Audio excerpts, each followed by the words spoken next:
Sa akin 3.9. Sa iba? Sa akin 1.8 lang eh. Ano ba yan? Google Maps? Google Maps. Sa akin kasi Waze eh.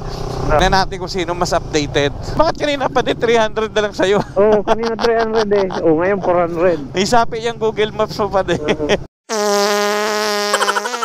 Alcohol muna tayo ng kamay. May rides kami ngayon. Kasama ka na naman na aking pade. Yan o, Mr. GTV. Yan. Last month kasama natin si Pade. Nag-rides tayo ng Marilaki. Ngayon, gusto niya naman kasi sea of clouds, mga ganun, overview. Pero kailangan ng maaga kasi bukod sa hindi kasi weekends ngayon, medyo matatraffic tayo pag tinanghali tayo. Tapos pagdating kasi dun sa mga sea of clouds, kailangan talaga maaga para nandun yung clouds, Pade. Iyo, Tagalogin ko pala pa. Oo, Tagalogin mo, Pade, para masabutan nila, Pade.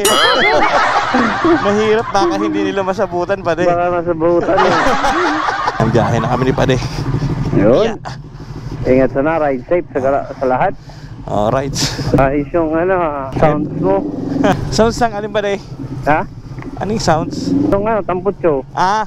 Para sa ganito bagang oras. Oo. Tulog pa. Bulahaw. Oo. Meanwhile, So what's up sa inyo mga katikay? Medyo nakalampas kami. Makakarating na kami ng Marilaki, di ba, DJ? Sobra na pala tayo eh. Sumobra kami. Nakalampas na kami ng Shell Buso-Buso. Dito lang pala yun. Pareho kasi namin first time. So ayun, medyo nag-joyride lang kami. Namiss namin mag-ride si Pade, kaya nakasubra kami. Grabe. Apple yung Aerox 400. Malapit na tayo pa de. 3.9 kilometers pa. So 3.9? sa akin 3.9. Sa iba? Sa akin 1.8 lang eh. Ano ba yan? Google Maps? Google Maps. Sa akin kasi Waze eh. Tingnan natin kung sino mas updated. Sige, sige. Yeah. So dito medyo paggabi talaga, madilim talaga dito, makakatigay. Yan, buti na lang maganda yung ilaw natin by Zenlo, by Pops Pa Install. Alright, syempre yung ilaw natin. Kailangan natin sa madidilim na lugar. Yan, mga MDL na maliliwanag. Yan. Kung gusto nyo, syempre sa Pops Pa Install. Ito guys yung daan dito. Ayun, Barangay Bukawi. Yan, Pintong Bukawi. Ilang sa'yo, kilometro? Sa akin 300 na lang daw eh.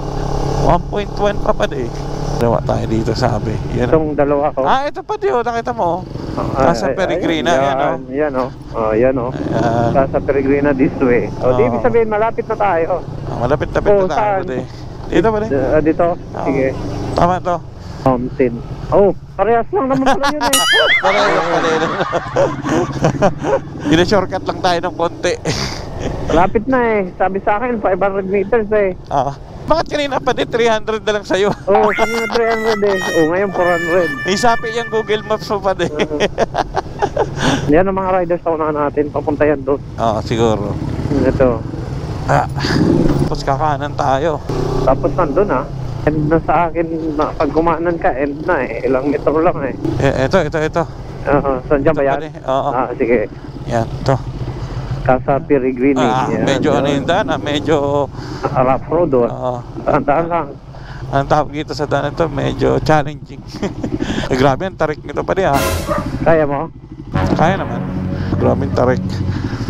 Akala ko dito ng parking. Hindi, doon pa yung pala. Hindi na inaabot ni pala to, ni Google.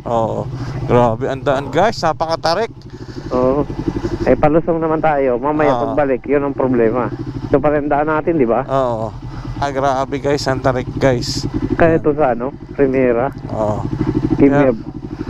Pero pag maulan dito guys, medyo delikado talaga ang daan. Barangay ko lang kasi, di ba? Barangay road to eh. Nakaka-fall. Ang ganda nung slow down, nakaka-fall.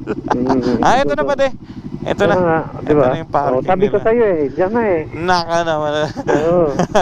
Ayun dahan-dahan lang. Slippery when wet. Natural. Pagbasa eh. May pala dito. May overnight pala dito pa de. Talaga? Alright guys.